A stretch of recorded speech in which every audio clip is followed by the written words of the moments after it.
बिस्मिल्लाहिर्रहमानिर्रहीम स्टूडेंट्स, आज के लेक्चर में हम कन्वर्टिंग ऑब्जेक्ट्स की बात करेंगे और इस लेसन में हम शेप टूल को डिस्कस करेंगे और उसके बाद अरेंज मेन्यू में हम कन्वर्ट टू कर्व और कन्वर्ट आउटलाइन टू ऑब्जेक्ट इन टॉपिक्स को डिस्कस करेंगे। देखिए यहाँ पे मेरे पास कुछ ऑब्जेक्ट्स बने हुए हैं।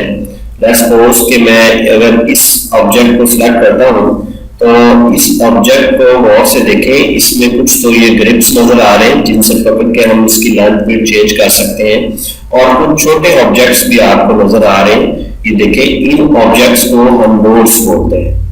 नोड्स ये एडिटिंग पॉइंट्स हैं कि इन पॉइंट्स से पकड़ के आप किसी भी ऑब्जेक्ट्स को तब्दील कर सकते हैं, छोटा बड़ा कर सकते हैं, उसको रीशेप कर सकते हैं। लेकिन ये फौरन भी अगर हम इसको क्लिक करते हैं तो ये जो नोड्स है ये एक्टिव नहीं होंगे, यानी इन पे हम काम नहीं कर सकते जब तक आप शेप टूल जो है वो यूज नहीं करेंगे। आपके टूल बार के ऊपर यहाँ पे ये शेप टूल लगा हुआ है, F10 कीबोर्ड से प्रेस करेंगे तो शेप टूल एक्टिव हो जाएगा।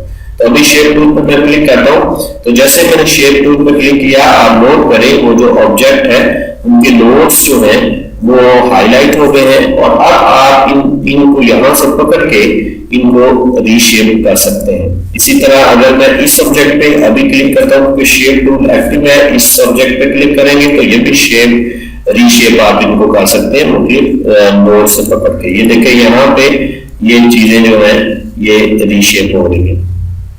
अब अगर हम यहाँ पे क्लिक करते हैं आपके टेक्स्ट के ऊपर, तो ये टेक्स्ट जो है ये इसको आप रीशेप कर सकते हैं, इसको आगे पीछे आप ले जा सकते हैं इन नोड से पकड़ के। तो अगर आप ये चाहते हैं कि आपका ये जो ऑब्जेक्ट है आप अपनी मर्जी से इसके ऊपर नोड्स बनाएं। देखिए यहाँ पे अगर मैं इसको क्लिक करता हूँ तो M का एक नोड है। आप चाह रहे हैं कि हम यहाँ से भी चेंज करना चाह रहे हैं, यहाँ से भी चेंज करना चाह रहे हैं, तो उस सिचुएशन में आपको ऑब्जेक्ट को कर्व बनाना होगा कंट्रोल Q से। देखिए यहाँ पे अगर मैं इसको क्लिक करता हूँ, शेप टूल क्लिक करता हूँ, तो ये मेरे पास एडिटिंग पॉइंट्स आ गए, नोड्स आ गए। हम चाह रहे हैं कि इनके दरमियान, दो नोड्स के दरमियान में एक नोड और होना चाहिए क्योंकि मैं यहाँ से इसको चेंज करना चाह रहा हूँ। तो इसके लिए आपको अपने ऑब्जेक्ट को पहले कंट्रोल Q करना पड़ेगा। आप अरेंज मेन्यू को क्लिक करें और यहाँ पे कंट्रोल Q को या कन्वर्ट टू कर्व पे क्लिक करें। जैसे ही आप कन्वर्ट टू कर्व क्लिक करेंगे, आप नोट करें अब आपके इस ऑब्जेक्ट की शेप चेंज हो गई है। अब आप अपनी मर्जी से नोड ऐड कर सकते हैं। देखिए यहाँ पे मैं डबल क्लिक करूंगा तो एक और नोड आ गया जिसको पकड़ के मैं एडिट कर सकता हूँ। तो इस तरह आप एडिटिंग पॉइंट बनाते जाएंगे और ऑब्जेक्ट्स को तब्दील करते जाएंगे। अब यहाँ पे अगर मैं नोड बनाता हूँ डबल क्लिक करके और मैं इसको यहाँ से चेंज कर सकता हूँ। इसी तरह आप ऊपर देखें कि एक प्रॉपर्टी बार जो है वो चेंज हो गई है। ऐड नोड यहाँ से होगा, रिमूव डिलीट नोड यहाँ से होगा, यहाँ से ब्रेक कर्व है कि अगर आपके ये दो ऑब्जेक्ट हैं इनको कर्व बनाना चाह रहे हैं तो ये इस तरह कर्व की शक्ल में आ जाएंगे, जिसको पकड़ के आप ये काट देगा इसको और जिसको पकड़ के आप इस शेप को सेपरेट कर सकते हैं। और सिंगल लाइन में कन्वर्ट करना है तो ये सिंगल लाइन में इसको कन्वर्ट कर देगा। तो स्टूडेंट्स बात कर रहे थे हम कन्वर्टिंग ऑब्जेक्ट्स की, और कन्वर्टिंग ऑब्जेक्ट्स कैसे होंगे जब आप अरेंज मेन्यू में जाके कंट्रोल Q पे क्लिक करेंगे। तो अभी मैं अगर टेक्स्ट को कन्वर्ट करना चाह रहा हूँ तो उसी तरह अरेंज मेन्यू में जाऊंगा, कन्वर्ट टू कर्व कर दूंगा। अब मेरा ये जो टेक्स्ट है वो कर्व हो चुका है। आप इनको तब्दील कर सकते हैं। शेप टूल पर क्लिक करें और आप देखें ये M जो है इसके इर्द गिर्द कितने नोड्स आ गए।